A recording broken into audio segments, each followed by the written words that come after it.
I had the opportunity to listen to Hayley, and I was incredibly impressed. Not only by her delivery and her poise, but I was impressed by the level of openness, the level of vulnerability, and the message that she had to convey.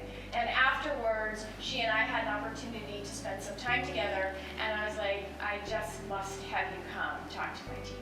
Every single one of us in this room is a human being. Before you work at Microsoft, before you are anything else, before you do anything else, understand one thing: you are a human being. You have feelings, you go through things, and it's okay. Hi, my name's Laura Padley and I work at Microsoft. We just had the opportunity to hear Hayley speak, and it was a really great chance to dive deeper into our emotions and bring our authentic selves to work. And the conversation and activity really opened up conversations and a chance for everyone in the room to be vulnerable. I definitely learned that my colleagues and coworkers had a lot more going on in their lives and their work lives than we know about, and that's something we can keep in mind as we're interacting and supporting each other. It's been a pleasure just to hear Hayley speak today at the OCP Hall and in Redmond. And the thing that really impacted me was the exercise. I was thinking about myself and filling out the form, but then I started to hear all the stories coming back from Gabriella, people online, and I realised that everybody is going through something different. I really believe that the best leaders don't develop IQ, but they develop EQ, and being sensitive to the fact that you just never know what anyone's going through in this room. And I think it's so important to be sensitive to that. I think vulnerability is a taboo. People don't like being vulnerable, but vulnerability is my power. Vulnerability is the most powerful thing. I've been able to be in certain rooms that I shouldn't be in, be able to speak to certain leaders that I shouldn't be able to speak to, but just because of me being vulnerable, it's allowed me to connect with people on a human-to-human level. I don't connect with people because of their title, I connect with them because they're humans.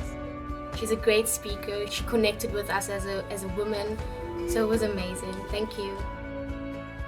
Now that I'm getting older, now that I'm going through life and growing through life, I'm realizing the importance of not having role models, but real models. So what is a real model? A real model is someone that you can actually relate to, someone that is actually real, someone that can be vulnerable with you. Because if there's something that I'm realizing as human beings is that we can no longer connect with what you do, but we need to connect with who you are. Because if there's something that I really wanted to remind you today, more than anything, is that you're a human before you are a teacher. You're a human before you are a student. You're a human before you're a nurse. You're a human before you're a midwife. Regardless of whatever occupation that may be on that piece of paper, you are a human being.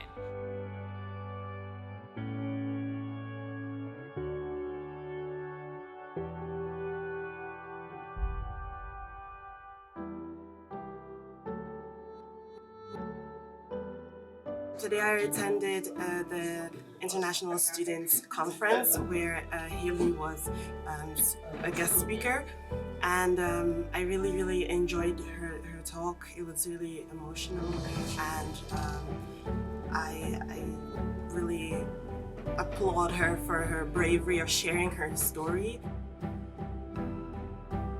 So today I wanted to talk to you about pushing through a breakdown.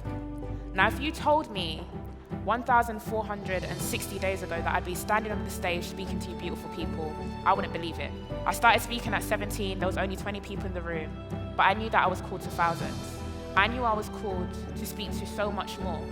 But if there's one thing that I'm realizing is that as a young woman, no one actually prepared me for the trials and tribulations that were going to come before me. I remember it was year 10, parents' evening.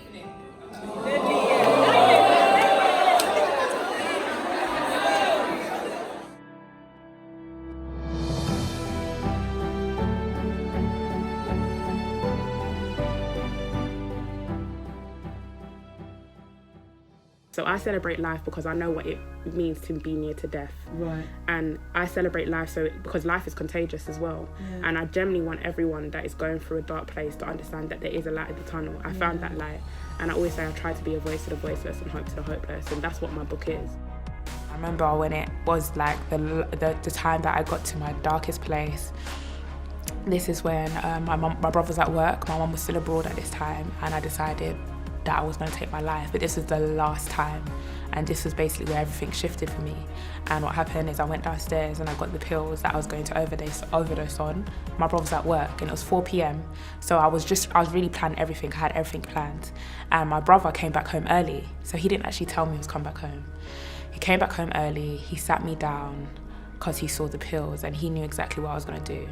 He sat me down, he said, "Hayley, I don't know what's happened, and I'm not going to shout at you, but I just want you to listen to me. I want to tell you a story about Muhammad Ali." And I was like, what is this guy talking about? So at the time that he started talking to me about Muhammad Ali, I was just like, what is going on? And he said to me, "Hayley, when Muhammad Ali goes out into the ring, the people are cheering him on, saying, 'Muhammad, come on, Muhammad, you can do this.' And what happens, he gets into that ring and he starts to fight. And when he starts to fight, he goes left, he goes right, fly like a butterfly, sting like a bee. But sometimes Muhammad Ali gets knocked down. Everyone around him is cheering, 'Muhammad, get up. Muhammad, you can fight. Muhammad, you can do this.' But it's up to Muhammad to actually get up and fight. He says, 'Hayley, right now you've been knocked down. Right now I don't know what's in your mind. Right now your mind is getting on top of you and I don't know what's going on. Everyone around you can say, "Hayley, get up." Mum, you can say, "Hayley, get up." Fiona can come say, "Hayley, get up." We can all say, "Hayley, get up and fight." But it's going to be up to you to get up and fight. My brother made a hard decision that day because he actually left the room and he left me with the pills. But ultimately, he had one decision and I had mine. And my decision was to carry on fighting.